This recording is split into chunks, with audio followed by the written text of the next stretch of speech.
Boa tarde a todos. É com satisfação que iniciamos a nossa 10ª apresentação do Seminário Virtual de Economia, com apoios do Conselho Regional de Economia do Estado de Roraima, do Centro de Ciências Administrativas e Econômicas, do Departamento de Economia da UFRR, do Centro Acadêmico Milton Friedman, da UFRR, Centro Acadêmico de Economia, da Associação Atlética Acadêmica de Contabilidade e Economia, a Mercenária, e pela disposição de internet, que permite o funcionamento do seminário, ao pessoal da Proplan e da DTI. Agradeço aí o público em geral que está nos assistindo ao vivo pelo YouTube e pelo Zoom, assim como os nossos seguidores, quem está seguindo o seminário pelo Insta, pelo Telegram, pelo site, pelo canal do YouTube, enfim, é satisfação contar com vocês, tá? Como de costume, a nossa apresentação terá uma duração de 40 minutos, seguido com espaço para interação com o público. Quem quiser fazer pergunta com a abertura do microfone, essa opção é exclusiva para quem está pelo Zoom, tá? Então, quem não está pelo Zoom e quer falar no microfone, peço que entre no Zoom. Quem não quer falar pelo microfone e quer fazer alguma pergunta, pode enviar a pergunta pelo chat, tanto do Zoom quanto do YouTube, sem problemas, tá? Uma outra questão é, quem quiser receber o certificado de participação no seminário, precisa fazer a inscrição no site e precisa também colocar o nome completo em cada apresentação, em cada palestra que a gente tiver aqui. Vai lá no chat e coloca o nome completo. A inscrição precisa ser feita uma única vez lá no site. Já o nome completo tem que ser colocado realmente em cada palestra, para a gente poder ter o controle, tá? E aí vou apresentar o professor Yuri, quem é da UFRR provavelmente já conhece, mas tem um público, pode ser que não conheça. Yuri é professor de macroeconomia aqui da UFRR, tá? Ele tem a graduação e o mestrado em economia pela UFRN e tem o doutorado em economia pelo PIMES, pela UFPE. Além disso, ele tem publicações em artigos, tem capítulos de livros publicados, já fez alguns pareceres para a revista, revisor de alguns periódicos, e tem desenvolvido trabalho nos últimos tempos na área de macroeconomia, mais especificamente em DSGE e séries temporais, como o que ele fez hoje com o professor Marcelo Eduardo Alves da Silva, tá? Participou também de alguns encontros anuais, como o Encontro Pernambucano de Economia, e participou também dos encontros anuais da ANPEC e da Sociedade Brasileira de Econometria, a SBE. Passo a palavra aí para Yuri, peço que ele abra o microfone dele e feche o meu. Todos tenham um bom seminário, tenham uma boa apresentação. A palavra é Yuri.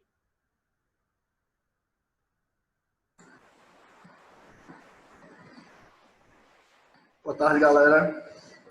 Hoje eu estou aqui do outro lado, normalmente sou eu que faço a apresentação do evento. Hoje, como eu vou apresentar, Andrei fez a apresentação do evento, mas eu estou como hoster, ou seja, eu que estou recebendo aqui as perguntas de vocês.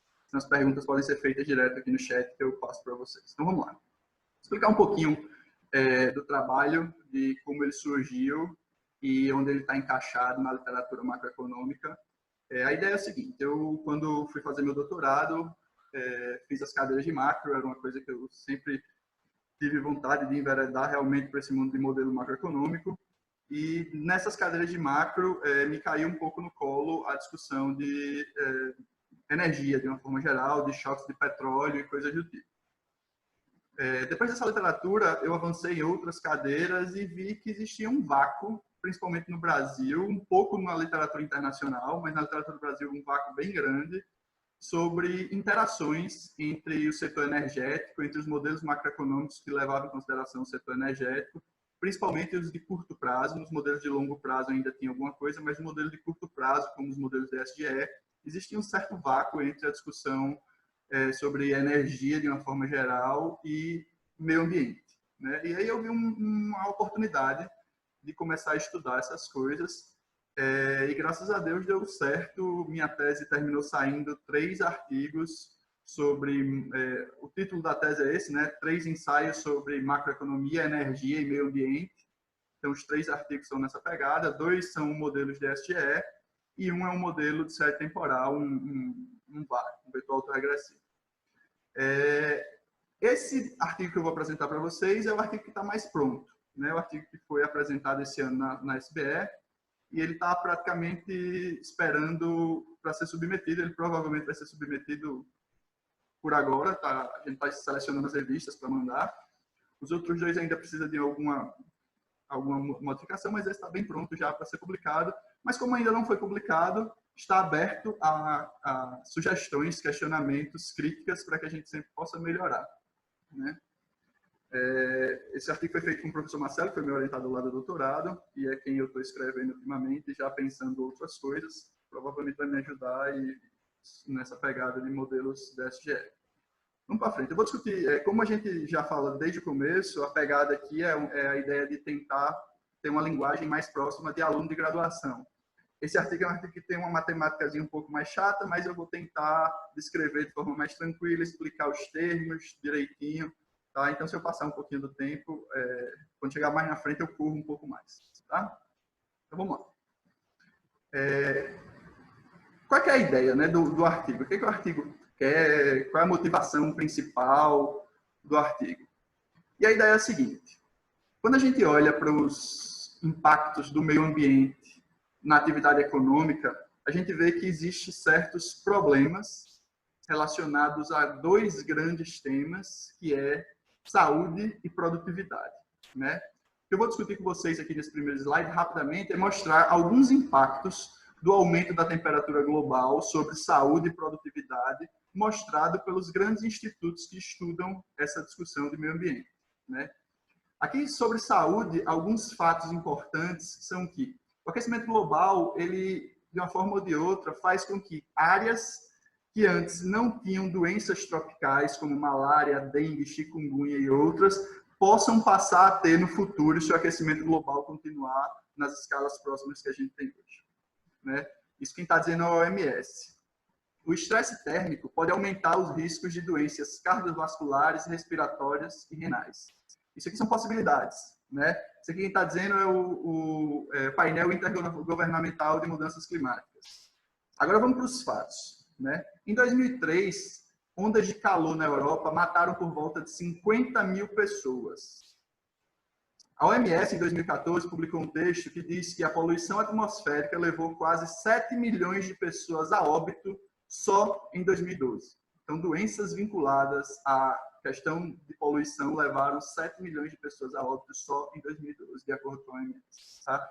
Então, esses são alguns fatos relacionados à saúde, mas as questões ambientais também geram problemas no mundo da produtividade, né? O painel intergovernamental de mudanças climáticas mostra que algumas áreas podem ocorrer, se a temperatura continuar aumentando e o nível do oceano continuar aumentando nas proporções que estão agora, em pouco tempo a gente vai ter inundações de algumas áreas costeiras e cidades litorâneas importantes, tá? Só para contextualizar essa coisa, Recife é abaixo do nível do mar. Então, se a gente tem um aumento muito grande do oceano, a gente vai ter uma das principais cidades do Nordeste com sérios problemas, tá? Não que vá acontecer, tá, galera? Mas, se a gente continua e não faz nada, isso pode acontecer. Infelizmente, o nosso Covid está matando muita gente agora, mas ela vai dar um alívio, um desafogo um pouco na questão ambiental. Isso é bom. Isso provavelmente vai reduzir os impactos que a gente está tendo acumulado durante os anos, principalmente nesse período onde está todo mundo com restrição de movimentação, restrição de produção e assim por diante. Um outro estudo da Lancet, que é uma das melhores revistas de medicina que existem, né? Eles até fizeram um editorial agora há pouco sobre Bolsonaro. Ele fala que com esse aumento da produtividade, existe uma redução na produtividade de alimentos como trigo, soja e arroz, principalmente porque as áreas onde esses alimentos são produzidos podem ser afetadas. Então, a gente vai ter que mudar a possibilidade de onde essas produções são feitas e coisas do tipo. O artigo do Thales, que foi apresentado antes do meu aqui no seminário, discutiu um pouco essas coisas e viu quais são alguns impactos sobre produtividade, principalmente no setor de alimentos, tá? Então, por aí. Beleza, então deixa eu voltar aqui. Esses são alguns problemas que a gente tem sobre aquecimento, sobre aumento da temperatura global afetando a gente, né, a humanidade. Mas quando a gente olha para os dados, a gente vê que a temperatura da Terra é cíclica e ela está aumentando e diminuindo normalmente com ou sem atividade humana, né? Mas, quando a gente olha para os dados e compara a temperatura da Terra, que são esses tracejadinhos laranjas, com as emissões de gás carbônicos feitas pelo homem, a gente vê que existe uma relação muito grande entre essas duas coisas. Ou seja, provavelmente, e aí a ciência já aceita como verdade, o homem está afetando o aumento da temperatura global. A gente, com nossas atividades econômicas, principalmente no pós-revolução industrial, vem fazendo com que a temperatura da Terra aumente em uma velocidade maior do que ela aumentaria sem atividade humana, né? Isso é preocupante. Beleza, esse é um dos problemas que eu estou chamando a atenção aqui, que esse é um dos principais problemas da agenda internacional do mundo hoje. Agora não, porque agora é Covid, é a discussão da pandemia, mas antes do Covid, isso estava na pauta como um dos principais problemas internacionais do mundo, né? O quê? O aumento da temperatura global e a acelerada degradação do meio ambiente, que gera todos aqueles problemas que eu mostrei lá no início, tá? Mas não é isso. O que realmente é importante é as emissões antropogênicas, ou seja, as emissões geradas pelos seres humanos, é que são responsáveis por esse aumento mais acelerado da temperatura global, né? E o que a gente pode fazer com isso? E por quê? Já que nós somos um dos grandes problemas, talvez o principal causador desse aumento brusco da temperatura global, por que a gente continua fazendo as coisas que faz para aumentar a temperatura, né? Ou seja, como é que a ciência econômica explica a ação humana, dado que a gente já reconhece há algum tempo o problema, já reconhece há algum tempo que nós estamos influenciando no problema, porque a gente continua gerando o problema, né? E aí a ideia da ciência econômica, da teoria econômica, é mais ou menos o seguinte: nós, agentes econômicos, não internalizamos os efeitos das emissões e, por isso, tomamos decisões ineficientes. Ou seja, a gente entra num problema de externalidade, tá? A gente toma a decisão é produzir mais, porque produzir mais gera maior renda para mim, para quem está perto, e a gente não leva em consideração que a nossa produção maior gera poluição, e gerar poluição gera problemas que nos afetam, tá? Então, a gente trata o meio ambiente como um bem público e continua produzindo na mesma proporção que produzia antes.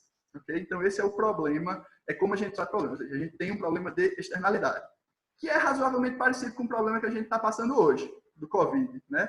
A gente tem um problema que gera uma externalidade, ou seja, se a gente sair para trabalhar, ou se a gente sair para consumir, ou se a gente for para a rua ter interação com outras pessoas, a gente aumenta a velocidade de transmissão do vírus.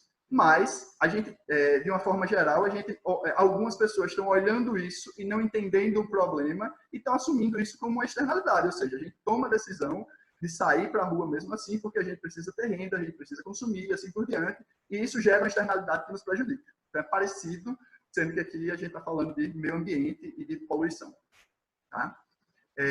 E também a teoria econômica já mostra que, nesses casos, a intervenção do governo pode compensar a falha de mercado e gerar benefícios para os agentes econômicos. Tá? Então, na grande maioria das vezes, quando o governo entra na história, tem confusão, modifica preço e gera problema. Nos casos de externalidades ou, de uma forma geral, de falhas de mercado, a teoria econômica aceita muito bem que o governo tem que entrar no mercado de alguma forma para tentar reduzir esses problemas. Tá? Aqui eu mostro para vocês alguns dos principais encontros e acordos climáticos que vem acontecendo no mundo, só para clarear que esse é um problema central, que isso já vem sendo discutido há muito tempo. Desde a década de 70 você tem grandes conferências climáticas e uma quantidade muito grande de países participam dessas conferências, né? Lá em Estocolmo, em 72, 113 países do mundo participaram da discussão, ou seja, a questão do meio ambiente, de como solucionar a questão do meio ambiente, não é novidade, a gente não está discutindo isso desde agora, já vem sendo discutido há muito tempo na ciência, e os países resolveram se reunir para conversar e tentar achar políticas para solucionar o problema desde a década de 70. Então, essa coisa já vem acontecendo. A gente já tem alguns protocolos, como o protocolo de Kyoto, assinado em 97, mas o protocolo de Kyoto foi assinado apenas para países industrializados. A gente tinha alguns outros dessas conferências e convenções chegaram a situações onde colocar certas metas, então você tem uma meta de redução das emissões e coisas do tipo. E um dos últimos agora foi o Acordo de Paris, que foi feito em 2015, e assinaram o Acordo de Paris, inicialmente 167 países, outros assinaram depois, eu acho que esse número está 175, se eu não me engano, né? Mas tem uma grande diferença, uma diferença importante para o nosso estudo aqui, que aconteceu no Acordo de Paris e que não vinha acontecendo anteriormente, que é discutir a matriz energética. É no Acordo de Paris que você tem é no Acordo de Paris que você tem um comprometimento dos países de tentar induzir a matriz energética para substituir fontes que geram queima de combustíveis fósseis, como petróleo, tá? Por fontes renováveis alternativas. Isso é uma característica que já está acontecendo numa velocidade razoável na Europa. Já tem países na Europa que já assinaram tratados que vão deixar de produzir carros que queimam combustíveis fósseis, vão trabalhar apenas com carros elétricos a partir de algum ano um pouco para frente. Então, existe essa tendência e esse comprometimento, a palavra comprometimento é importante, dos países no Acordo de Paris, de modificação de matriz energética, né? De tentar substituir combustíveis fósseis por energias renováveis alternativas. Beleza? Ok. Então, como é que os modelos macroeconômicos, quando eu estou falando modelo DSGE, e antes de entrar na discussão, o modelo DSGE, o Ezinho antes é o Environmental, ou seja, um DSGE ambiental. O modelo DSGE é um modelo que vem de uma discussão que aconteceu na macroeconomia, que saiu da macroeconomia keynesiana e que, de uma forma geral, olhava um pouco de expectativas adaptativas, olhando um pouco para trás, para poder gerar expectativas sobre o futuro. E você tem uma crítica de Lucas, na década de 70, que você precisaria de modelos com expectativas racionais. Ou seja, para você tomar decisão hoje, você não deveria estar olhando só para trás, mas olhando para trás e olhando principalmente para frente. Ou seja, criando expectativas sobre as coisas do futuro para poder tomar sua decisão de hoje. E aí, na pegada macroeconômica, os modelos de Killian e Prescott, na década de 80, dão o primeiro passo, o pontapé inicial para esse tipo de modelo. São modelos dinâmicos de equilíbrio geral e que têm choques estocásticos. Vou mostrar daqui a pouco a pegada, o modelo é isso, então eu mostro para vocês, mas só para contextualizar um pouquinho de história macroeconômica. Tá? Então, é um modelo que rompe um pouco com a tradição keynesiana e a gente entra um pouco no que a gente chama de uma tradição mais Lucas, né? Então, a tradição de Lucas, Killian, Prescott, que é uma tradição que está sendo o mainstream da literatura hoje no campo macroeconômico, tanto das principais escolas dos Estados Unidos, como nas grandes escolas de pós-graduação, principalmente aqui no Brasil. Tá? Então, vamos lá. Como é que esses modelos ambientais, DSGE ambientais, estavam tratando as emissões na literatura até agora? Né? Até antes de eu pegar nessa coisa, comecei a estudar o que estava saindo, eu vi o seguinte, que as emissões eram tratadas como um subproduto da produção de bens. Então, sempre que você produzia, gerava produção, você gerava emissão. Tá? Então, produziu, aumentou a emissão. Produziu menos, reduziu a emissão. Era assim que era tratada a emissão nos modelos DSGE. Tá? Tem um problema nisso quando a gente entra nessa discussão do Acordo de Paris, que é, quando a gente leva em consideração que as emissões são apenas um subproduto da produção de bens, a gente está desconsiderando que políticas vinculadas ao setor energético possam gerar algum tipo de mitigação através disso, né, da substituição de combustíveis fósseis por fontes não poluentes renováveis. Tá? Então, essa é a discussão. Isso não tinha sido modelado explicitamente ainda nos modelos DSGE, e o que a gente faz aqui no nosso modelo é exatamente isso. A gente cria um modelo DSGE e modela explicitamente o setor energético para fazer esse tipo de discussão de políticas que tentam modificar a estrutura da matriz energética do país. Beleza? Aqui só para contextualizar um pouquinho os dados e mostrar que os caras que estavam tratando as emissões como um subproduto da produção estavam certos. Tá? Quando a gente olha esse gráfico aqui, a gente tem os dados do Brasil de 1970 a 2016, apenas a parte cíclica. Tá? Então, aqui eu tirei a tendência dos dados, tá? Apenas a parte cíclica, fiz isso usando um filtro HP. Beleza? E a gente olha o seguinte. Em preto rígido, são as emissões. Em preto tracejado, é o PIB, a produção. Tá? Então, a gente olha que a correlação é muito grande, ou seja, parece ser verdade que quando o PIB aumenta, as emissões aumentam, quando o PIB cai, as emissões caem. E a gente faz aqui um cálculozinho de correlação e a gente acha que a correlação entre essas variáveis é 0,8. Tá? Então, é uma correlação bem alta, realmente parece fazer sentido que as emissões sejam um subproduto da produção. Beleza? Mas, quando a gente insere na discussão o percentual de energia não renovável na matriz energética, que é essa variável que está pontilhada aí, e compara ela com as emissões, a gente vê que também existe uma correlação muito grande. Então, quando o percentual de energia não renovável, ou seja, combustíveis fósseis na matriz energética aumenta, as emissões aumentam, e quando ela cai, as emissões caem. Tá? E mais, o percentual de correlação, a correlação entre essas variáveis, entre essa variável e as emissões é até maior do que a correlação do PIB. Então, faz sentido pensar num modelo onde a gente tenha os dois efeitos. Um efeito vinculado ao PIB, ou seja, as emissões vão aumentar sim quando o PIB aumentar, mas se o PIB estiver estagnado, parado, e as energias não renováveis aumentarem, o percentual delas dentro da matriz aumentar, ou seja, a gente tiver um processo de substituição energética, a gente tem que levar em consideração que as emissões têm que subir também, tá? Mesmo que a produção não aumente. Tá? Então, é isso que a gente tenta fazer no nosso modelo. Beleza, então vamos lá. O que é que nosso artigo faz? A gente desenvolve esse modelo DSGE com o setor de energia explicitamente modelado, então a gente vai modelar o setor energético dentro de um modelo DSGE, tá? Essa é a primeira coisa, e só isso já é uma novidade em relação à literatura, tá? Então é um passo importante que a gente está dando. Depois, a gente vai implementar nesse modelo, com o setor energético explícito, uma política ambiental ótima, tá? Que eu estou chamando aqui de ampla. Por que eu estou chamando de ampla? Porque nos modelos anteriores, o que estava sendo discutido com política ambiental era imposto sobre emissões.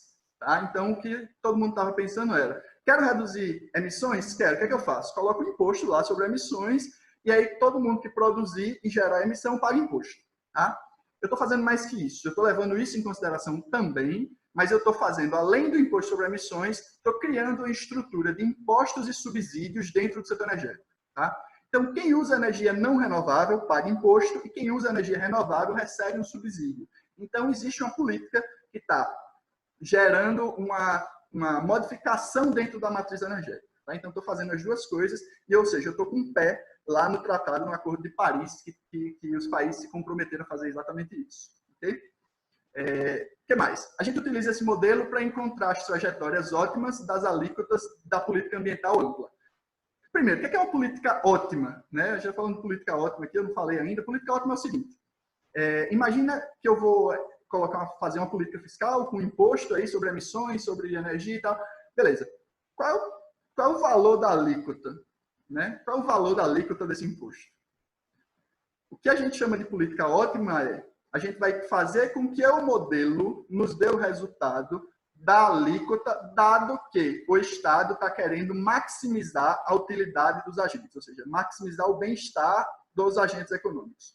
Então, a gente vai criar um Estado benevolente, a gente vai tirar do jogo todos os problemas do Estado, a gente vai criar um Estado benevolente, e esse Estado benevolente está olhando para a utilidade dos agentes e ele está inserindo a alíquota do tamanho certo para fazer com que a utilidade dos agentes sejam maximizadas. É isso que a gente faz aqui, é isso que a gente está chamando de imposto de política ambiental ótima. Tá? Então, a gente utiliza esse modelo para encontrar essa trajetória das políticas ambientais ótimas, as trajetórias porque a gente não encontra num período de tempo, a gente simula isso para outros períodos de tempo e a gente quer saber como é que essa coisa é feita. A gente analisa o comportamento dinâmico de todas as variáveis do modelo em respostas a choques de produtividade. Por que a gente faz isso? Esse artigo está vinculado a uma literatura de ciclo econômico. Tá? Quando a gente dá choque de produtividade no modelo de forma artificial, o que a gente está fazendo é gerar um ciclo econômico. Então, a gente gera um ciclo econômico, ou seja, o PIB aumenta, consumo aumenta, investimento aumenta. O que acontece quando a economia está em expansão? A gente gera esse ciclo de forma artificial e a gente olha para a nossa alíquota de imposto e olha para ela e pergunta, e aí? Quando o PIB aumenta, quando a economia está em expansão, a alíquota deve aumentar ou deve reduzir? Essa é a pergunta que a gente faz para todas as alíquotas da nossa política ampla. Tá? E a gente implementa uma análise de bem-estar para diferentes alternativas de política ambiental. A gente cria outras políticas ambientais com outras características que não seja essa ampla e a gente compara a nossa proposta com outras propostas que são que são mais restritas, né, com menos impostos. A gente está colocando muita coisa aí, 3 impostos, então a gente está reduzindo, tirando esses impostos e a gente está comparando. Será que com menos imposto o bem-estar das pessoas aumenta ou diminui? Essa é a pergunta que a gente faz no final. Então, isso que a gente faz no artigo. Eu vou dar uma préviazinha dos resultados antes de entrar no modelo propriamente dito. O que a gente chega de resultados principais é o seguinte. No equilíbrio estacionário, o modelo obtém alíquotas positivas. Okay? O que é equilíbrio estacionário? O modelo é um modelo estacionário, ou seja, no estado estacionário, antes dos choques de produtividade, o modelo está num platô, onde nenhuma variável tem nenhum motivo para ser modificado. Ou seja, o PIB de hoje é igual ao PIB de amanhã, que é igual ao PIB depois de amanhã, assim por dentro. Tudo é igual, o consumo é igual, fica tudo igual. Então, como se tivesse tudo num platô, a gente gera um modelo com essas características, e aí, dado o choque, isso tem um movimento, né? Então, a simulação de um movimento de uma economia através de um choque estocástico feito na produtividade. Mas como a gente está achando um modelo ótimo, então está pedindo para que o modelo, ou seja, para o nosso governo benevolente, gerar o valor dessas alíquotas no estado estacionário, para que tudo se mantenha constante, a gente observa que essas alíquotas são positivas. Tá? Isso já é um passo importante, porque o que a gente está dizendo para maximizar a utilidade e a satisfação dos agentes, é bom que tenha a política, é bom que tenha esse imposto. Tá? Porque como está aberto, o Estado poderia escolher qualquer coisa. Ele poderia escolher zero, ou seja, é melhor não ter política, ou ele poderia escolher negativo. Tá? É melhor que a política seja negativa, ou seja, no lugar de ser imposto, seja um subsídio, no lugar de subsídio, seja um imposto, sei lá, dá para ter tudo. Né? Mas como ele está maximizando a utilidade dos agentes, o que está acontecendo aqui é que as alíquotas ótimas encontradas são positivas. É bom que a política exista. É isso que o modelo está nos dizendo. Tá?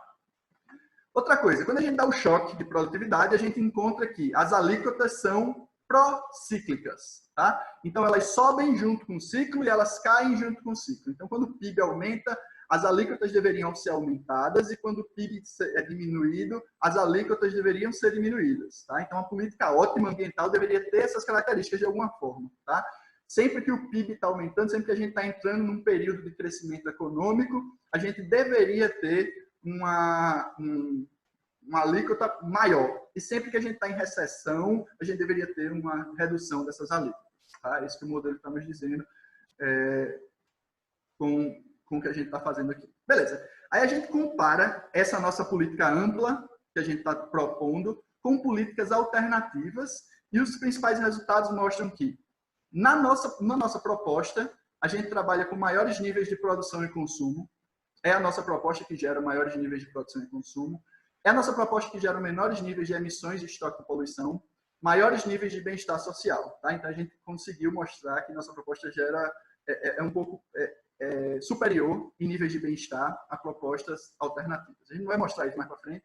Tá? Na presença da política ampla, os choques de produtividade no setor de bens finais e setor de energia renovável, daqui a pouco eu vou mostrar como é que é o modelo, reduzem a utilização da energia geradora de poluição. Então, a gente consegue mostrar que, com a política, existe uma redução da poluição. Né? E mais, a gente consegue mostrar que a política ambiental gera níveis de bem-estar superiores a todas as alternativas concorrentes. Vamos lá, já está passando bem o tempo, um pouquinho mais rápido agora. Acho que eu já consegui mostrar para vocês mais ou menos os principais conceitos. Agora eu vou passar mais rápido. Esse é o sumário aqui. O que eu mostrei até agora é só uma motivação de como é o trabalho e os principais resultados. Agora eu vou entrar efetivamente no modelo, vou falar um pouco da literatura relacionada, e depois vou descrever o modelo, mostrar a solução e calibração e os resultados. Tá? Vamos lá. Literatura relacionada. A discussão bem-estar é uma discussão totalmente...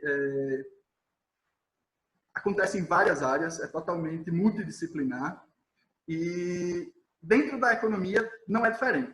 Em vários aspectos ela é discutida em abordagens macro e abordagens micro, em diferentes abordagens macro, em diferentes abordagens microeconômicas. Tá? E eu coloco alguns aspectos aqui, não vou falar de todos, tem lá no paper, eu descrevo um pouco melhor, mas só para mostrar para vocês, dentro da microeconomia, modelos de equilíbrio parcial já discutem coisas parecidas, modelos de equilíbrio geral computável do tipo insumo-produto já discutem coisas parecidas. Na abordagem macro de mais longo prazo, modelos de crescimento existem alguns importantes. Tá? Esse modelo de crescimento aqui de Hassey, em 2016, é um modelo que está no Handbook of Macroeconomics, então que na verdade é um apanhado dos principais assuntos dentro da macroeconomia, então a discussão ambiental já está dentro do núcleo central da macroeconomia. Tá? E a abordagem que a gente se encaixa, essa final aqui, uma abordagem macroeconômica de curto prazo, dentro dos modelos de SGE. Tá? Quando a gente pega a literatura para olhar esse tipo de abordagem aqui, a gente vê uma distinção de dois tipos de caminhos diferentes. O primeiro caminho foi um caminho de instrumentos de política ambiental. Tá? Alguns papers tentaram discutir qual era a melhor forma de fazer política ambiental. Será que é via imposto? Será que é via algum tipo de limite de emissões? Ou seja, qual é o melhor tipo de instrumento de política ambiental? Tá? Não é isso que a gente faz. O que a gente faz é o que está aqui embaixo. A gente tenta relacionar essa política ambiental ótima com o ciclo econômico, ou seja, tentar entender se políticas ambientais ótimas geradas através de impostos, né, de meio fiscal, elas estão ou não correlacionadas com o ciclo econômico. É isso que a gente faz, já existe uma literatura na área razoável, mas o que a gente está fazendo de novidade em relação a essa literatura, mais uma vez, é discutir aspectos relacionados ao setor energético. Tá? Nenhum desses modelos discute setor energético ainda, a gente está abrindo para a discussão do setor energético. Ok? Beleza.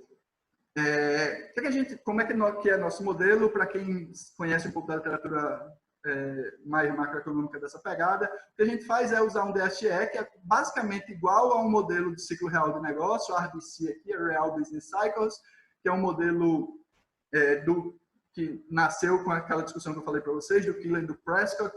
É um modelo clássico que basicamente tem famílias e firmas que em interação geram um certo equilíbrio e ele consegue replicar razoavelmente bem o que acontece com a economia nos ciclos econômicos. Tá? Então, a gente vai usar um modelo desse tipo, mas a gente vai introduzir nele um setor energético, onde você tem produção de energia renovável e de energia não renovável, uma estrutura ambiental, tá? Onde quem usa energia não renovável gera poluição, e a geração de poluição geram problemas tanto para as pessoas quanto para as firmas. Eu vou mostrar para vocês mais um pouco mais para frente como. Tá? E a gente vai ter uma política ambiental ampla na pegada que eu já falei para vocês. A gente vai ter um Estado que vai aplicar imposto sobre emissões, imposto sobre o uso de energia não renovável e um subsídio sobre a energia renovável. Beleza, essa é a estrutura do nosso modelo.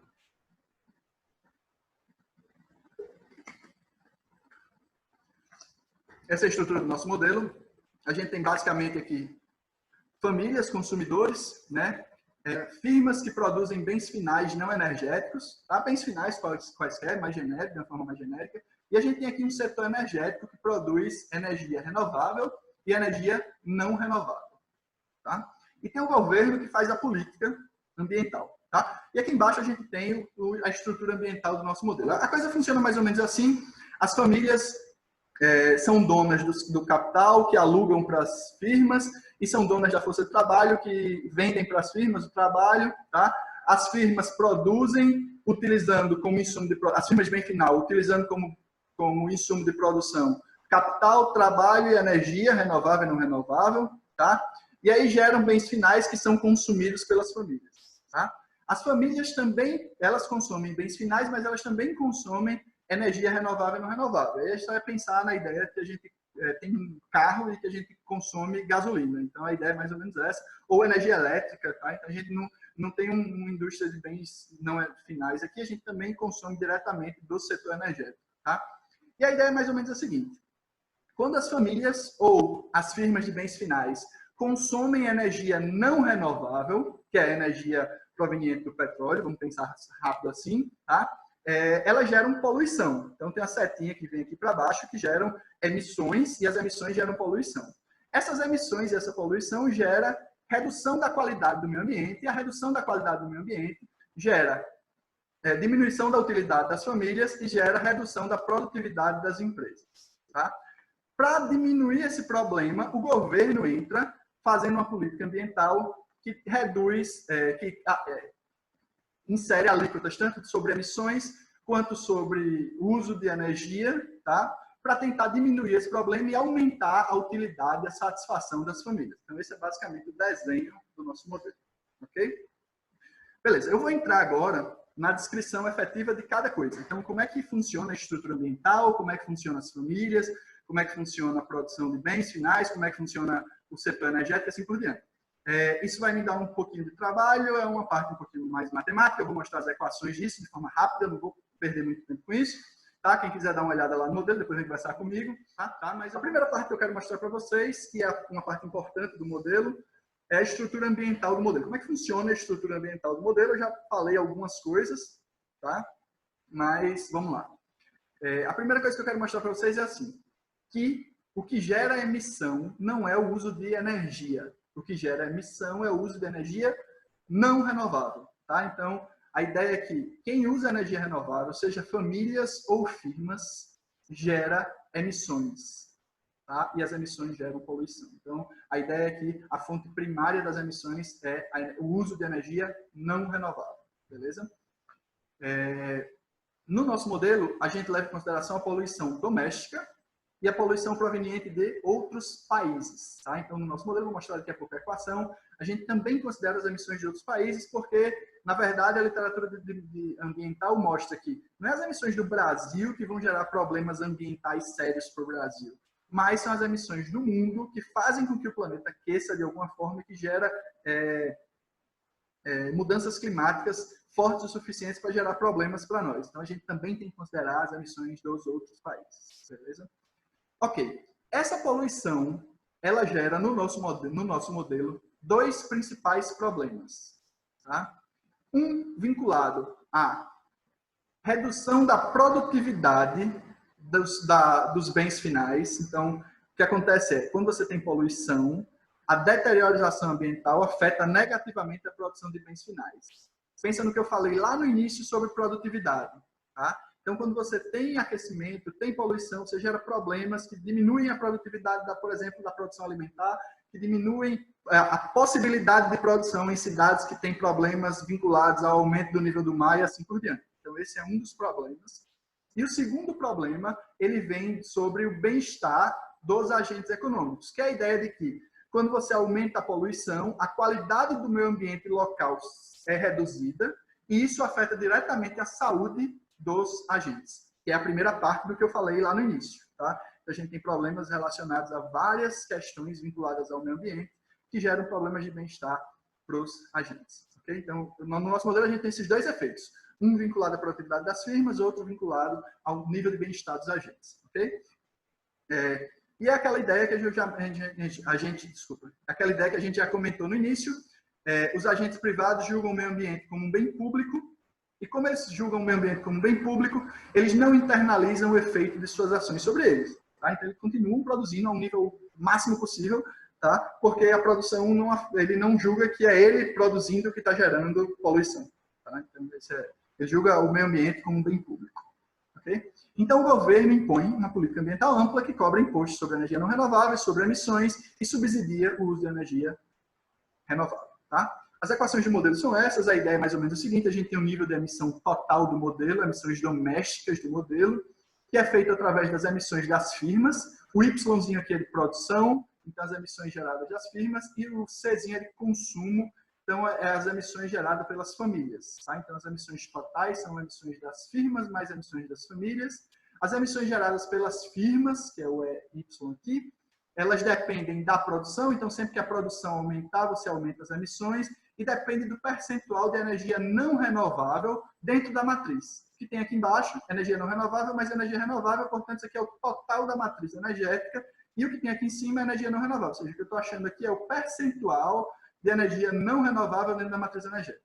Então, quando o percentual de energia não renovável da matriz energética aumenta, mesmo que a produção esteja parada, ou seja, se você está modificando a sua matriz energética em favor de energia não renovável, você está aumentando o nível de emissão. Essa é a pegada do modelo. Então, tem dois efeitos, um vindo da produção e outro vindo do percentual de energia não renovável dentro da matriz energética. Okay? Esse mizinho aqui é quanto as empresas querem cortar de emissões dada a política do governo. Então, o governo vai fazer uma política, vai aumentar imposto sobre a empresa, e para pagar menos imposto, ela decide reduzir as emissões. Como ela reduz as emissões aqui no modelo, não é cortando produção, ela reduz as emissões investindo em tecnologia de abatimento. Ok? Então, o mizinho é isso, é qual o percentual de emissões que as empresas querem reduzir para pagar menos imposto. Tá? Então, as emissões vai ser 1 menos o mizinho. Vamos dizer que o mizinho seja 5%, significa que as emissões vão ser 95% desse total. É essa pegada. Tá? E as emissões geradas pelas famílias são apenas uma função do uso de energia não renovável, de consumo. Tá? Então, quando as famílias usam a energia não renovável de consumo, dada uma certa elasticidade, aqui também tem elasticidade, mas dada uma certa elasticidade, você aumenta ou reduz as emissões. Então, aumentou o consumo de energia não renovável, aumenta emissões, reduz emissões, assim funciona. A poluição do modelo se dá através dessa função aqui, que é a poluição no período, depende da poluição do período anterior, então a gente carrega o que a gente fez no período passado, tá? Mas as emissões desse período, se a gente emite mais, a gente gera mais poluição, e as emissões dos países externos, tá? O ET são as emissões domésticas, e o RO aqui são Rest of World, ou seja, o resto do mundo, beleza? Então são as emissões do resto do mundo. No nosso modelo a gente simplificou aqui, levou em consideração que isso aqui é constante no tempo, tá? A gente usa para parametrizar isso aqui, todas as emissões do mundo, excluindo as emissões do Brasil, beleza? Então a gente leva isso em consideração e mantém isso constante, ok? A qualidade do meio ambiente vai modificar de acordo com essa equaçãozinha aqui de baixo, ou seja, a qualidade do meio ambiente ela é igual Q barra é o meio ambiente sem poluição, ou seja, no início de tudo a gente tinha um Q barra de meio ambiente, tá? E esse meio ambiente ele vai sendo deteriorado, mas ele leva em consideração como está o meio ambiente do anterior, mas o meio ambiente vai sendo deteriorado de acordo com o nível de poluição. Então, quanto mais poluição, como tem um sinal negativo aqui, você diminui a qualidade do meio ambiente. Essa é a pegada do modelo ambiental. Tá? Deixa eu ir um pouquinho mais rápido, porque acho que eu vou passar bem do tempo, então vamos um pouquinho mais rápido aqui. As famílias, elas são um contínuo de agentes idênticos que vivem infinitamente. Tá? Então, a ideia de agente representativo, agente idêntico aqui, o que eu quero pensar com isso é que a gente está pensando no agente representativo. A gente não está olhando para as árvores, a gente está olhando para a floresta, é um modelo macro, então a gente está levando em consideração o agente representativo, está agregando os agentes individuais numa função que agrega isso para um agente representativo, e eles vivem infinitamente. A ideia de que uns morrem, outros vivem de dinastia, e a dinastia continua vivendo, ou seja, a humanidade permanece. Então, por isso que eles vivem, o agente representativo vive infinitamente. Tá? A função utilidade dentro dela, ou seja, o que importa para melhorar o bem-estar dos agentes são consumo de bens finais não energéticos, consumo de energia, consumo de bens finais, então consumo de bens de uma forma geral, consumo de energia, estoque de qualidade do meio ambiente e lazer. Tá? As famílias consomem, poupam e ofertam trabalho para as empresas. Ao consumir energia não renovável, as famílias emitem gases de efeito estufa que geram poluição e as famílias são proprietárias das firmas. Então, a ideia é essa.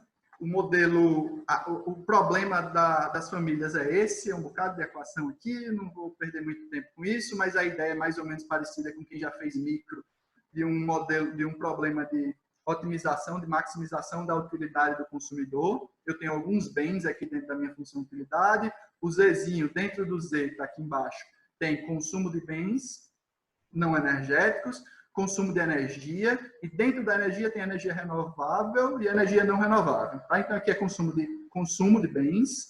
O Lzinho é trabalho, como está negativo, o que eu estou dizendo aqui é que quanto menos trabalho, melhor, ou seja, quanto mais lazer, melhor. Tá? E o Q é qualidade do meio ambiente. Então, quando a qualidade do meio ambiente aumenta a utilidade dos agentes. Então, mais ou menos isso. A gente tem restrições aqui, restrição orçamentária padrão, ou seja, tudo que eu posso consumir aqui deve vir de algum lugar. O que tem aqui embaixo é da onde a coisa vem, ou seja, de salários, de renda do capital, de transferências do governo, de lucro. Tá? O Bzinho aqui é o bonde, ou seja, o título do governo, ok? E aqui em cima é tudo que eu posso comprar, eu posso consumir energia, posso consumir outro tipo de energia, posso fazer investimentos, posso comprar títulos de governo, ok? O capital evolui de acordo com essa equação aqui, isso é bem padrão na literatura, ou seja, uma parte do que eu coloco de investimento aumenta meu capital, uma parte dela é depreciada no tempo, e aqui no final eu tenho um custo de ajustamento de capital, que é só para isso aqui não ser muito volátil, normalmente a gente coloca isso, ou seja, se existe uma diferença muito grande entre a quantidade de capital do valor do período T com do período T menos 1, eu pago um custo por isso. Então a ideia é que você não tenha um capital muito volátil, você tenha uma certa limitação na volatilidade desse capital, e no fim eu tenho uma condição uma condição de solvência, o no Ponzi games, que na verdade dado que eu compro títulos, o que eu estou dizendo aqui é que no período final, TJ mais 1, onde o J vai para o infinito, ou seja, no último período do tempo, eu não posso ter títulos negativos, ou seja, eu não posso estar devedor, tá? Então, meu título tem que estar sempre maior ou igual a zero, ou seja, eu não posso estar devedor. Ninguém no modelo pode estar devedor no final do período. Ele tem que pagar as contas, tá? Então, tem que ter solvência. Firmas. Existem dois tipos de firmas no modelo, as que produzem bens finais não energéticos e as firmas que produzem bens energéticos, energia renovável e não renovável. Para produzir o bem final não energético, as firmas usam capital, trabalho e energia como insumo de produção. E para produzir energia, as firmas usam apenas capital como insumo de produção. As firmas que produzem energia, as duas firmas que produzem energia, produzem usando apenas capital. Não tem trabalho, né? É bem simples, né? Capital lá e aí aumenta a produção, tá? As firmas otimizam suas escolhas em resposta da política do governo. Então, dado que o governo faz a política ambiental, as firmas tomam a decisão de quanto vão produzir e quanto vão investir em tecnologia de abatimento e assim por diante. As firmas investem na geração de tecnologia de abatimento para reduzir suas emissões, portanto, pagar menos impostos. E as famílias e firmas podem substituir parte de sua fonte energética suja por energia renovável não poluente. Tá? É isso que a gente quer, na verdade, é fazer essa substituição de energia. Beleza? Esse é o problema da firma do setor não energético, tá? É uma função lucro, a produção, e aqui é tudo que eu pago para produzir, eu pago salários, eu pago renda de capital, eu pago pela energia renovável, eu pago pela energia não renovável, eu pago imposto sobre emissões e eu pago um custo de abatimento de emissões. Beleza? Então, isso aqui é tudo que eu pago e aqui é tudo que eu ganho. Então, se eu tiro minha receita do meu lucro, minha receita dos meus custos, eu tenho meu lucro, a função lucro tradicional. O Yzinho aqui é a minha função de produção, que está aqui, ela depende de produtividade, que vai ser onde a gente vai dar o choque, tá? A produtividade aqui da função. Depende do trabalho, da energia renovável e não renovável, ou seja, dos insumos e do capital, tá? Mas aqui na frente eu tenho uma funçãozinha que eu estou chamando de função de dano, que é quando as minhas emissões, que são minha poluição, que é meu X aqui, aumenta de forma quadrática, né? Funçãozinha quadrática, quando minha poluição aumenta, eu tenho um valor negativo aqui, então a minha produtividade cai. Essa é a ideia, né? Sempre que eu tenho muita poluição, a produtividade da minha empresa cai. Ok. E aqui está a minha função custo de abatimento, ou seja, sempre que eu produzo muito, ou sempre que o mizinho é quanto eu quero reduzir de emissão. Quando eu quero reduzir muito a emissão, eu pago muito, o custo é muito alto. Quando eu produzo muito, também o custo é alto. Essa é a ideia das minhas firmas de produção. Aqui minhas duas firmas de produção de energia renovável e não renovável, elas são bem simples, tá? A função de produção é essa aqui, tem produtividade e capital, a funçãozinha simples, sem grandes problemas. Aqui é a função lucro, então bem simples, não vou perder tempo aqui não. Esse é o meu governo. O que é que o governo faz?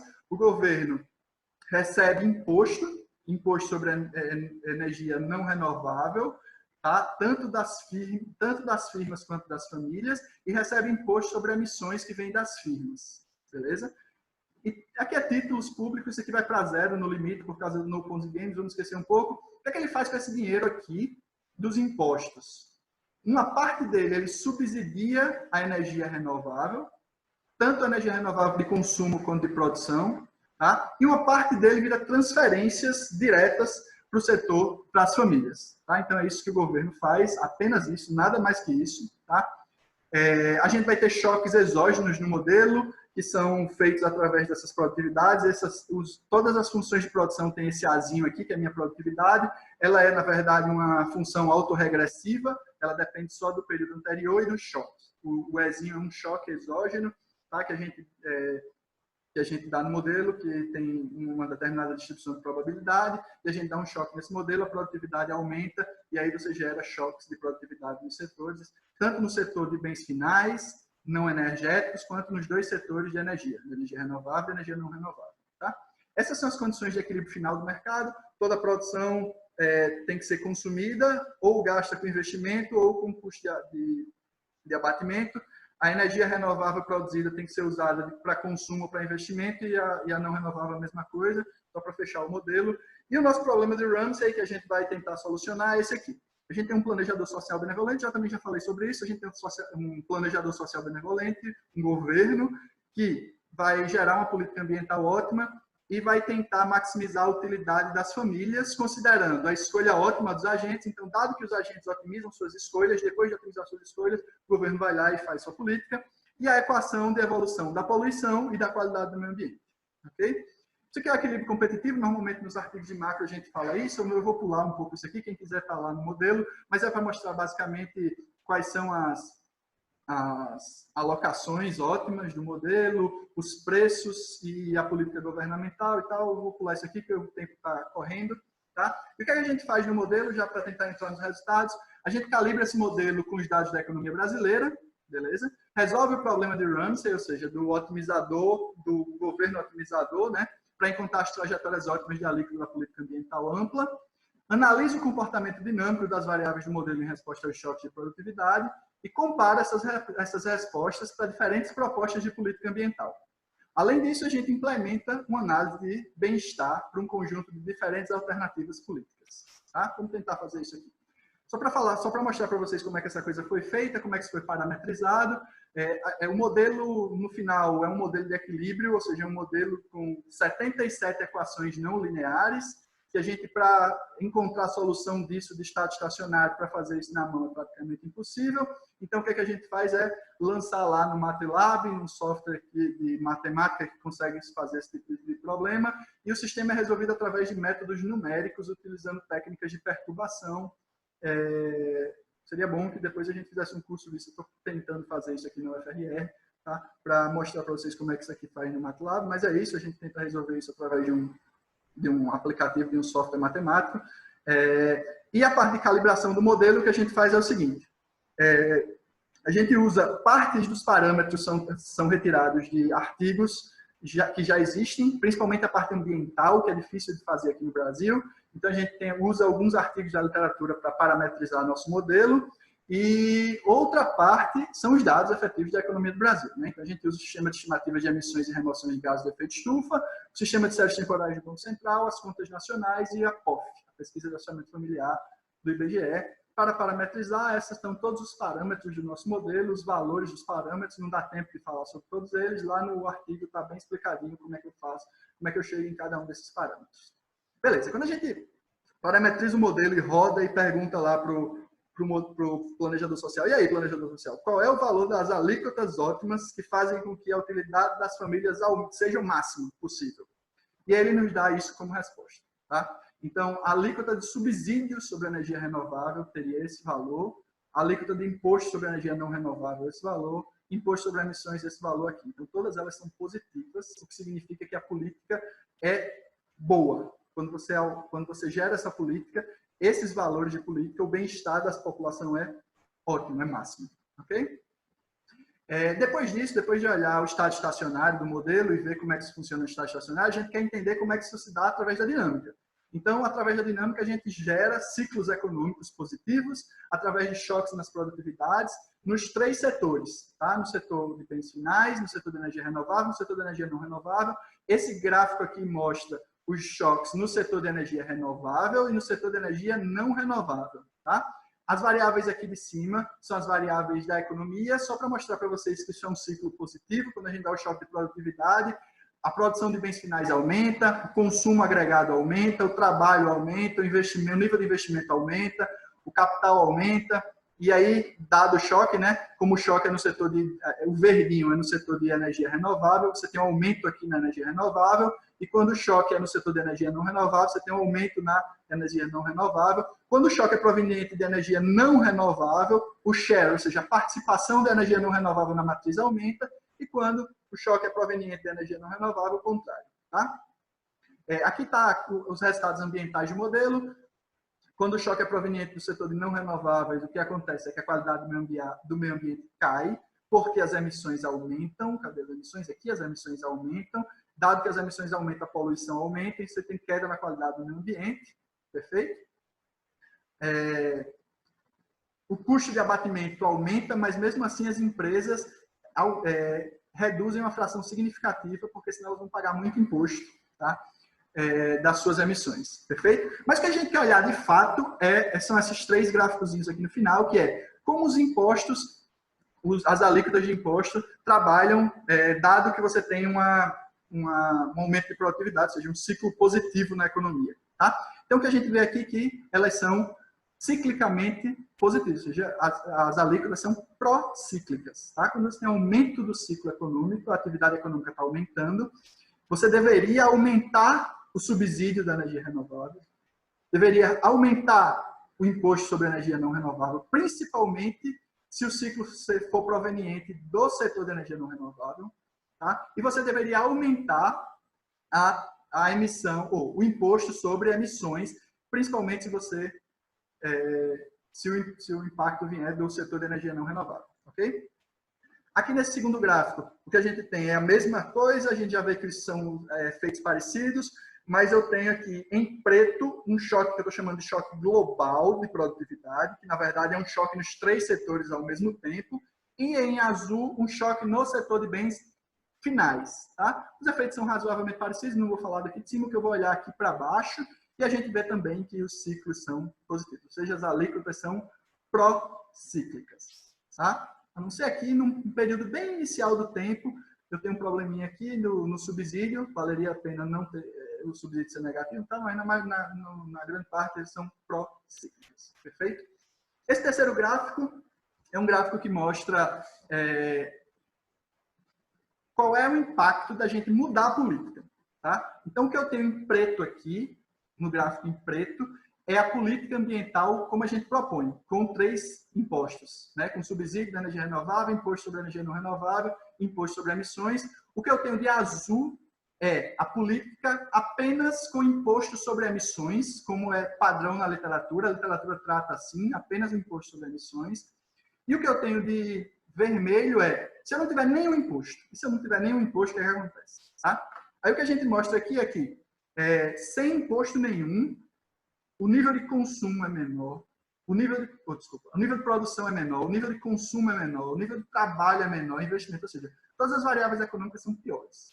Quando a gente olha para, será que é melhor ter apenas imposto sobre emissões ou sobre as duas coisas? A gente vê que no mundo econômico eles são praticamente iguais, não tem tanta diferença.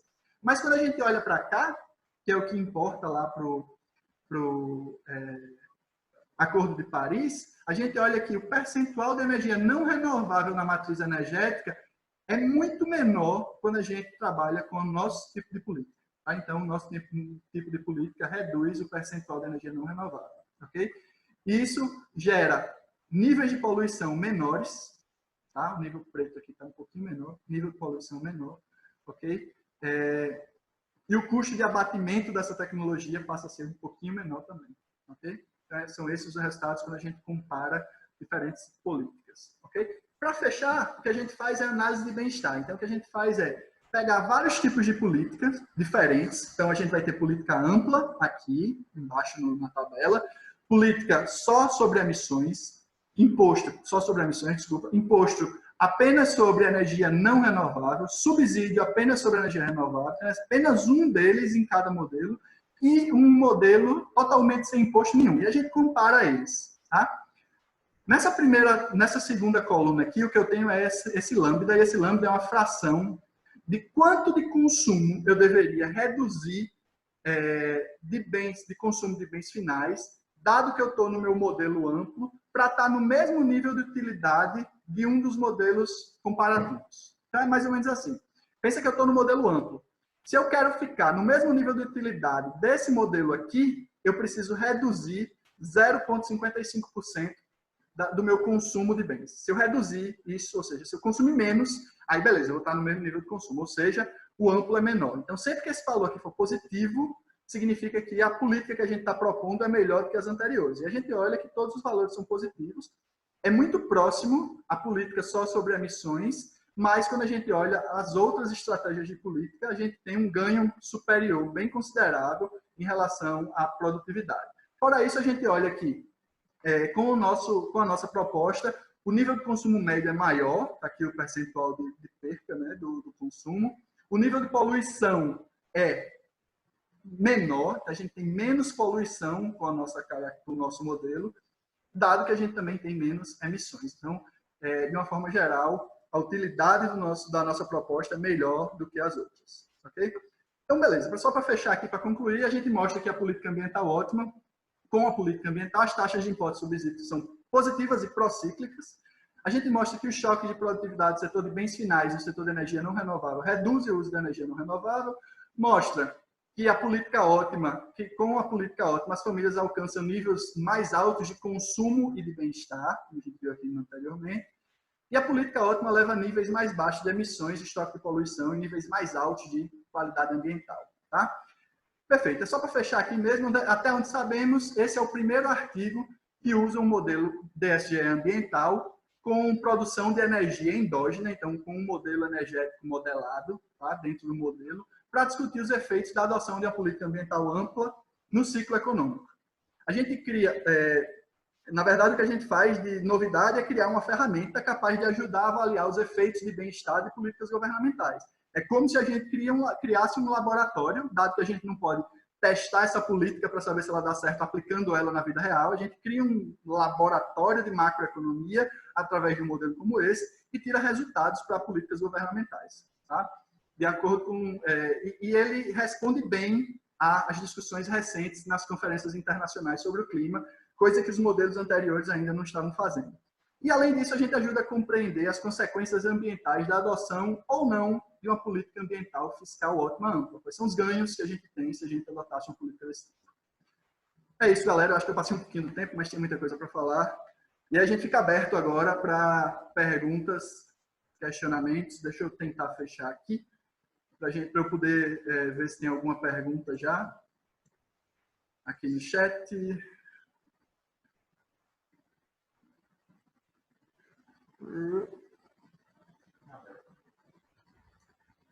Abel sempre tem uma boa pergunta. Deixa eu abrir o microfone aqui agora.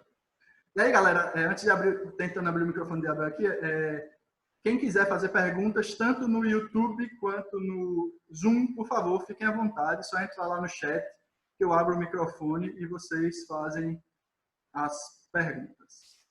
Beleza? Deixa eu abrir aqui. Beleza, Abel, acho que o microfone está aberto. Opa, boa tarde.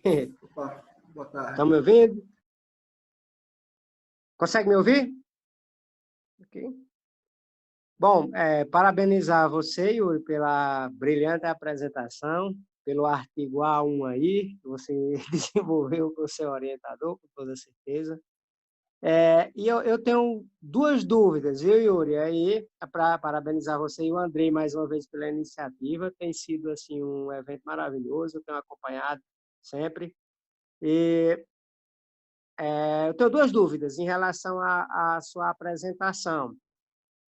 Normalmente, quando a gente trabalha utilizando dados de matriz de insumo produto do Brasil, é preciso a gente...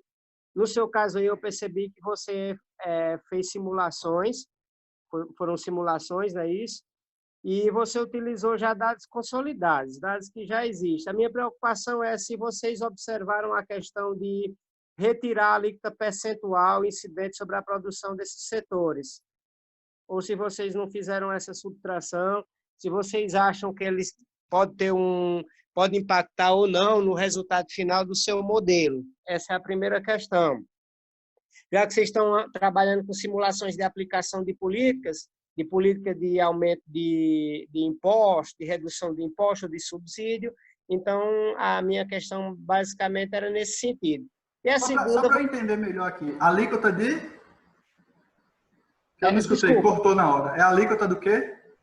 A alíquota dos impostos que incidiam sobre esse... Tá. Perfeito. Da matriz. E a segunda questão, Yuri, é que você já tentou responder no final, você já respondeu no final tudo, mas a aplicação do seu trabalho é possível, eu acompanhei direito todas as descrições das equações, é preciso fazer um trabalho extremamente rigoroso para eliminar a endogeneidade de algumas delas, mas é possível a aplicação do que vocês fizeram aí, futuramente vocês poderão aplicar esse trabalho e tentar até ver se os resultados das simulações eles se assemelham, pelo menos se eles indicam, apontam na mesma direção da análise aplicada, que vocês possam fazer posteriormente, entendeu? Porque quando você trabalha com simulação, você tem os resultados, como você falou, de um método, de um modelo macroeconômico que ele pode indicar, pode ser tomado como uma medida de análise de política econômica. E se é possível encontrar uma base de dados, tendo um esforço para evitar problema de endogeneidade, é possível aplicar e ver até que ponto isso pode contribuir. Essa parte última da minha fala você já respondeu, basicamente, mas pode aprofundar um pouquinho se você quiser. E só voltando à primeira questão, a minha dúvida é que vocês trabalharam com dados consolidados e uma matriz de dados já consolidada. Se não aplicaram, não sei se eu consigo esclarecer bem, se vocês não aplicaram uma política de aumento de imposto ou de redução de imposto em cima de um total que já contava com o imposto, se vocês não enxugaram os impostos ou uma aproximação dos impostos já excedentes sobre a geração dos valores que é encontrado na matriz. Bom, parabenizar vocês pelo brilhante artigo, sem nenhuma dúvida, é um trabalho extremamente inovador. Eu também não conheço nenhum nessa parte aí, já li algumas coisas, que eu e o professor Marcelo Cunha estamos tentando fazer algumas coisas aí na área de meio ambiente, não vi nada igual na literatura internacional, literatura nacional nem se fala, que se produz muito pouco, então eu acredito certamente que você deu uma grande contribuição para a literatura acerca dessa discussão, e a minha questão foi mais pontual, e mais uma vez eu parabenizo aí a dupla de irmãos, Yuri e Andrei, pela iniciativa e pelos excelentes trabalhos que vocês estão trazendo aqui para a gente. É isso aí, meu amigo.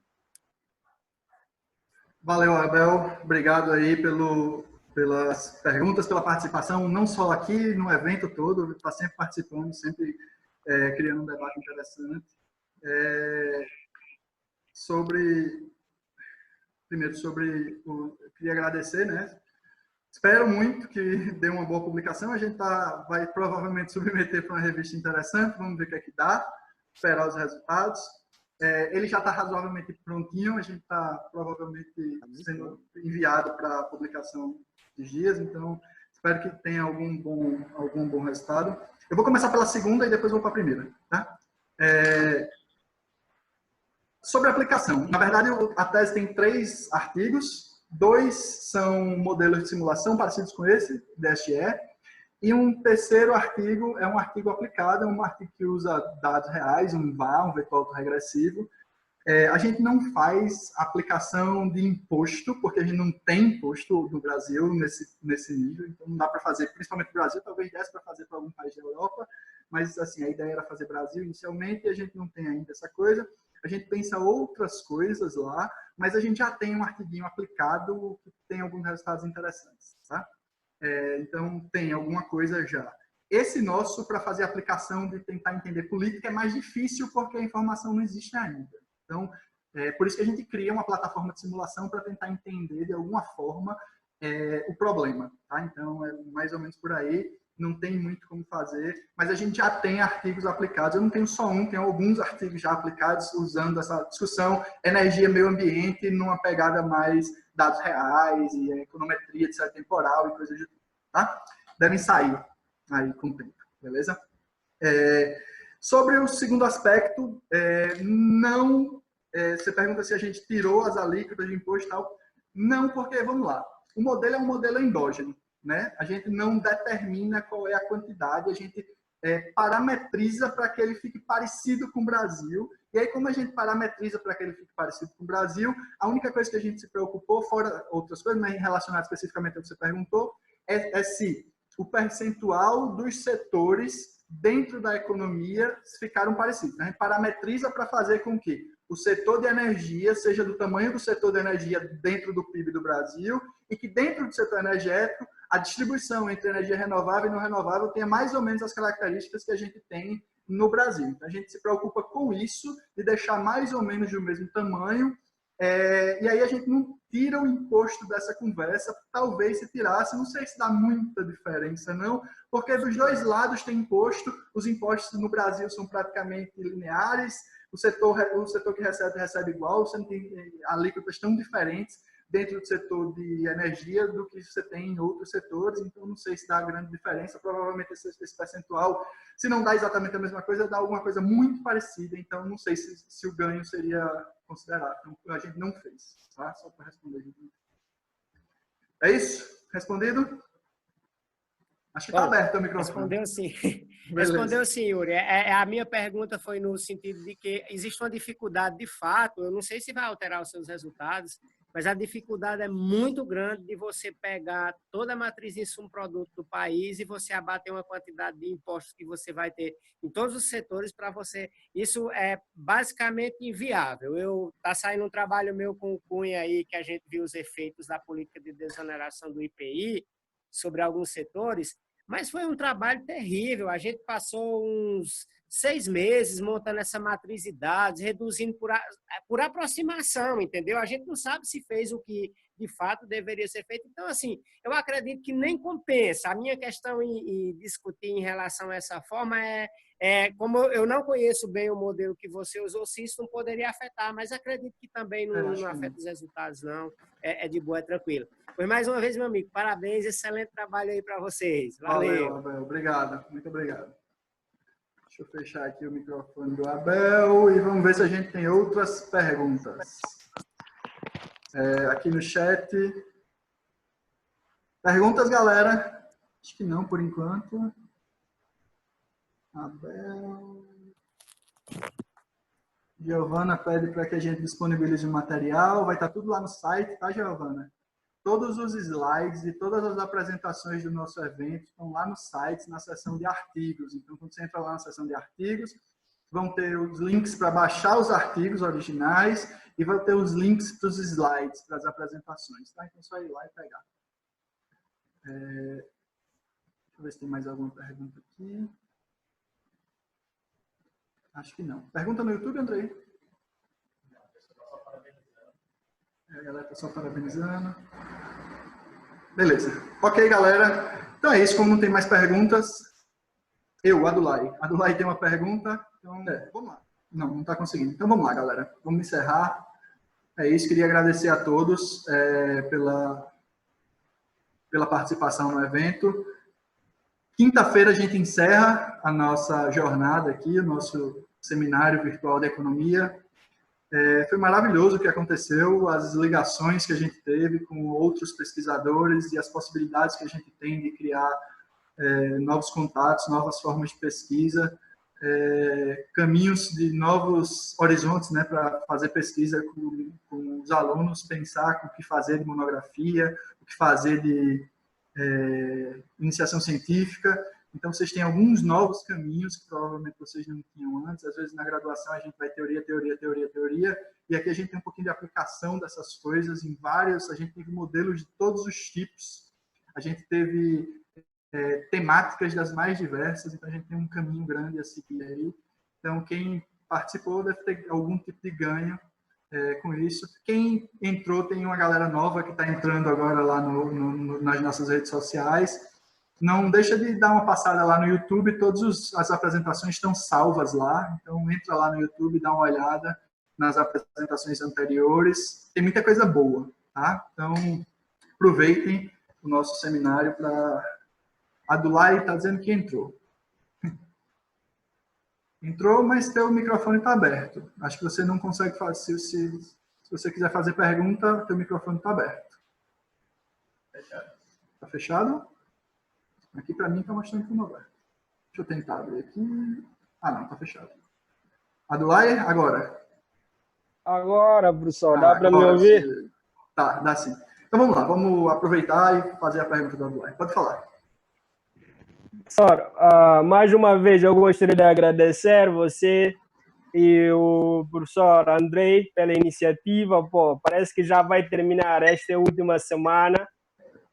Com certeza vamos ficar com saudades. Eu espero que vocês façam uma nova temporada ou renovam essa iniciativa. De certa forma, eu em particular aprendi muitas coisas que com certeza ajudaram bastante vai ajudar bastante na minha trajetória acadêmica.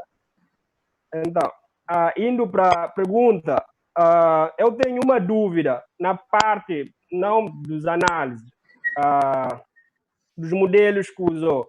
Mas, assim, eu tenho uma dúvida. Quando você falou, assim, não lembro o slide, não sei, mas no meu computador não apareceu o número da página do slide, então não consegui anotar para fazer essa pergunta de uma forma mais correta. Mas a dúvida é a seguinte, tem parte que você falou, assim, de que quando você usa a energia renovável, isso melhora, de certa forma, a qualidade do meio ambiente. Então, assim, na minha concepção, não sei, posso estar errado, eu acho de que, assim, você usa energia renovável, por exemplo, você usando hidrelétrica, usam bastante aqui no Brasil, de certa forma, isso eu acredito de que melhora a qualidade ou diminui a emissão de gases que causam efeito estufa, mas de certa forma prejudica a outra parte do meio ambiente, que é a biodiversidade que ali existe, e ecossistema, altera de certa forma a ecossistema ali. Então, diminuir, de certa forma, ajuda alguma parte. Outro energia renovável também, que muitas pessoas incentivam a usar, é o etanol, que é da base de...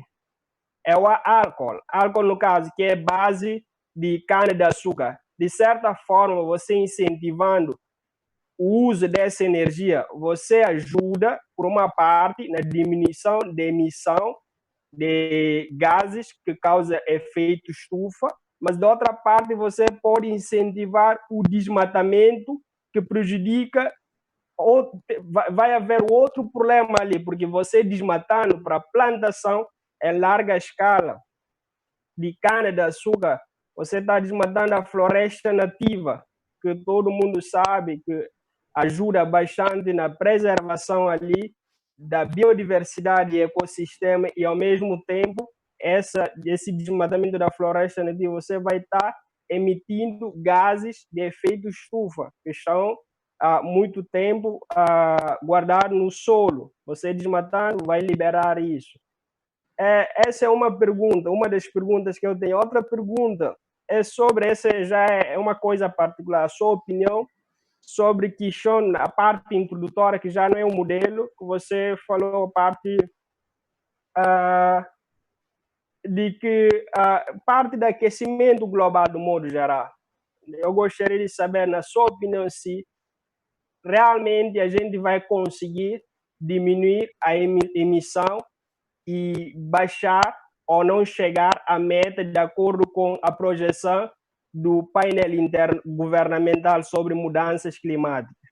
Porque, por um lado, nós temos a guerra ali, a guerra comercial entre os principais países como os Estados Unidos da América, que não cumpre com o acordo do Paris, e o Brasil também, que tem a maior floresta tropical, de certa forma, que o atual presidente, de certa forma, não reconhece a agenda sobre a alteração climática.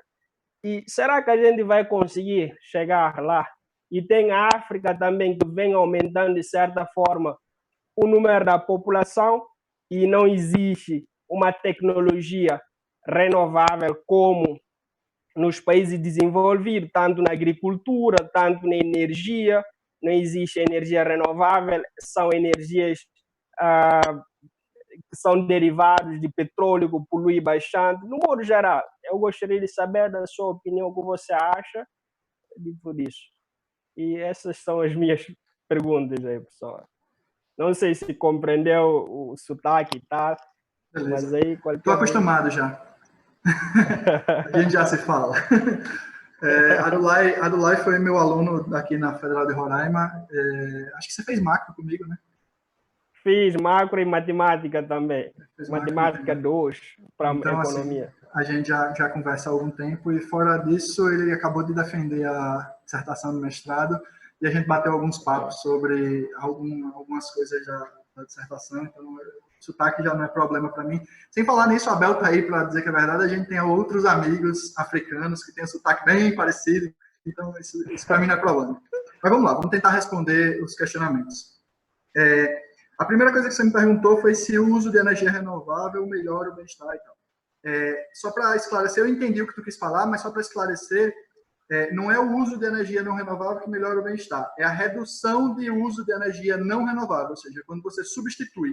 Então, se você estava usando no padrão energia não renovável, ou seja, combustíveis fósseis, e você substitui isso por energia renovável, é que eu estou dizendo, aí sim, talvez tenha uma melhora de qualidade do meio ambiente. E aí eu vou para os pontos que você perguntou, que o problema, os dois problemas que você me traz, eles são problemas relacionados ao que a gente vê na literatura ambiental, de problemas do uso da terra, né? E a gente não tem isso no modelo. É uma deficiência, uma simplificação, não dá para falar de tudo ao mesmo tempo. No nosso modelo, a gente exclui o problema do uso da terra, né? No nosso modelo, a gente está simplesmente olhando, especificamente olhando para o problema das emissões de gases de efeito estufa. O que a gente está pensando e olhando no nosso modelo dado que eu produzo e gero emissões, e essas emissões estão ajudando a contribuir para o problema do aquecimento global, e o problema do aquecimento global está ajudando a contribuir para mudanças climáticas que geram problemas para a humanidade, o que é que eu posso fazer como política pública para modificar essa estrutura energética e ajudar a reduzir esse tipo de problema que eu estou olhando, que são das emissões. Então, você tem toda a razão. Existe toda uma agenda e todo grupo de pesquisa que estuda essa coisa de modificação do uso da terra. Então, quando a gente, por exemplo, produz cana para fazer etanol, você tem razão. Se a produção de cana está gerando desmatamento, ou se a produção de cana... E aí, a segunda coisa que você fala é que, assim, a gente pode estar aumentando, usando o solo e gerando carbono, gerando carbono para... se a gente olha o efeito líquido disso, é compensado. Então, isso é menos problemático, mas se a gente realmente está desmatando para produzir mais cana, por exemplo, a gente está criando um problema de uso da terra que tem toda a certeza que você está falando é verdade. Problema de biodiversidade, outros tipos de problemas ambientais. Quando a gente está desmatando para criar uma hidrelétrica gigante, como são as hidrelétricas, a gente está modificando todo o meio ambiente, está modificando todo o sistema ambiental e está gerando outros problemas gigantes. Mas, infelizmente, por questão... Normalmente é assim, os modelos se atêm a um determinado aspecto. O nosso modelo não está discutindo esse tipo de problema. Esse tipo de problema pode ser discutido em outro tipo de modelo. No nosso, não.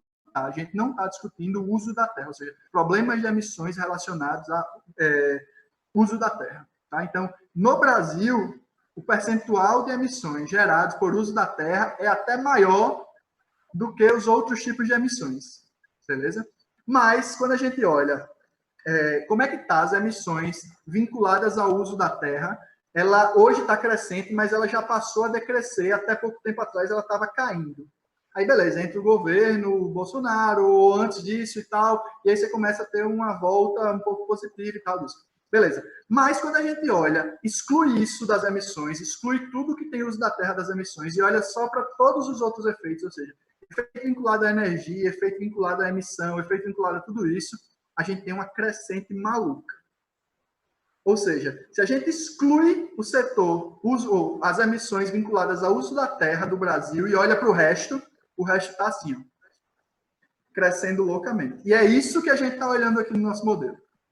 É para esse tipo de coisa que a gente está olhando. Como é que a gente pode reduzir isso? Né? Criar algum tipo de política que reduza isso. E aí você tem toda a razão. Vai ter que ter gente olhando para o uso da terra e criando outro tipo de modelo e outro tipo de discussão. Não é o que a gente faz, beleza? Então, essa é a primeira pergunta. A segunda não sei se eu consigo responder, provavelmente não. A gente atinge os acordos, a gente vai conseguir chegar no que os países prometeram lá no Acordo de Paris. O que é que os países prometeram no Acordo de Paris? Era não aumentar a temperatura da Terra em 1,5 graus Celsius, no limite em 2 graus Celsius. Vou ser sincero com você. Graças ao Covid e a tudo que está acontecendo, provavelmente a gente vai ter um pico negativo agora, razoável, e isso vai ajudar a maquiar os dados de emissões. Tá? Mas você tem toda a razão, a maioria dos grandes países que deveriam estar preocupados com isso passaram a não estar mais, e é bem provável que a gente, no normal, chegasse a alguma coisa bem perto disso. Tá? Entretanto, se a gente não quiser fazer, igual a coisa religiosa, né? Se a gente não for fazer por amor, provavelmente a gente vai fazer pela dor, né? Os efeitos vão bater na porta, uma hora ou outra. Então, toda a discussão que a gente fez lá no início, que são possibilidades de cidades costeiras virem a ter problema com o aumento do nível do mar, possibilidades de doença vascular, possibilidade de redução drástica de produção de alimentos. Tudo isso que a gente está chamando de possibilidade, se a gente não fizer nada e que se a gente deixar essa conversa de meio ambiente para lá, esses problemas devem bater na porta a qualquer momento. Tá? E aí, assim, alguma coisa vai ter que ser feita, ou a gente vai ter que mudar muito a nossa forma de viver no planeta.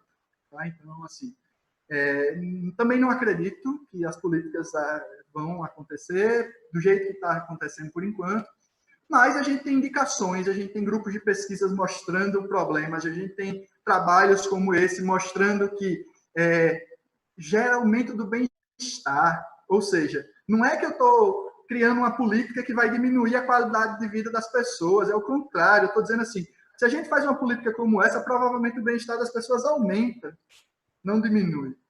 Né? Então, são esse tipo de perspectiva que a gente está tentando colocar na mesa, não só eu, lógico, isso, como eu falei no início, isso aqui é uma agenda altamente multidisciplinar, se a gente pega as principais revistas de energia e meio ambiente do mundo, tem gente trabalhando na química, tem gente trabalhando nas engenharias, tem gente trabalhando em todas as áreas que você puder imaginar, na medicina. Então, isso é uma agenda ultramente multidisciplinar e tem muita gente discutindo coisa importante. Se os governos vão ou não olhar para a ciência e aceitar a ciência como verdade, a gente não tem como saber. Né? A gente está, infelizmente, tendo um caminho que mostra que parece que não. Né? A ciência não está lá com grande dignidade nos últimos dias. Mas tudo na vida é cíclico, uma hora ou outra esses problemas passam, e aí a gente talvez tenha bons resultados mais na frente. Né? Espero que sim. Espero que a ciência seja cada vez mais levada a sério e que essas coisas sejam colocadas na mesa e sejam discutidas de forma séria para que a gente tenha bons resultados e não precise realmente aprender com a dor lá na frente, quando os problemas começarem a bater efetivamente na porta. Respondido, senhor Abdullah? Respondido, senhor professor. Muito obrigado aí pela resposta. Aí. Valeu, obrigado. É isso, galera. Então, eu acho que não tem mais perguntas. Deixa eu ver aqui. Não tem mais perguntas. É isso, eu vou fechar. E só quero convidar a todos para quinta-feira a gente fazer o encerramento com a apresentação da Raíssa. A Raíssa é uma contemporânea minha lá do PIMES. Enquanto eu estava fazendo doutorado, ela estava fazendo mestrado. Mas ela é uma daquelas prodígios que foi para a Europa, trabalhou fora e tem muita coisa a contribuir. Agora está fazendo o doutorado dela na Universidade de Illinois, lá nos Estados Unidos. Então, tem muita coisa importante e legal para falar com a gente. Provavelmente, quando ela voltar dos Estados Unidos, se ela voltar dos Estados Unidos, ela vai ser uma das grandes aqui no Brasil. Então, é um bom papo que a gente tem para dar para vocês na quinta-feira. Apareçam e estão todos convidados. Valeu, galera. É isso. Nos vemos na quinta-feira. Valeu. Tchau, tchau.